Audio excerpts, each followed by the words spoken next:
Do you get confused between say and tell? Many English learners do.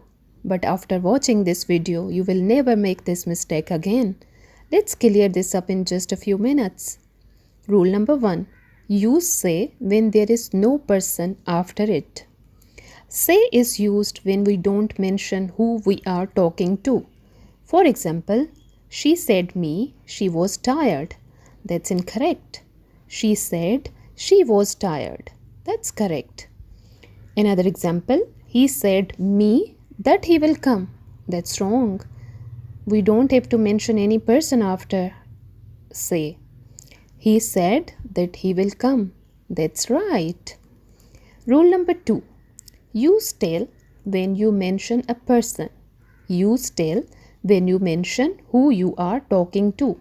Example, she told me she was tired. He told his friend that he will come. Easy trick. Just remember, tell always needs a listener. Quick comparison. He said that he was busy. No person mentioned. He told me that he was busy. Person mentioned. Now you know the difference between say and tell. Try making your own sentences in the comments and I will check them for you. Don't forget to like and subscribe for more quick English tips. See you in the next video.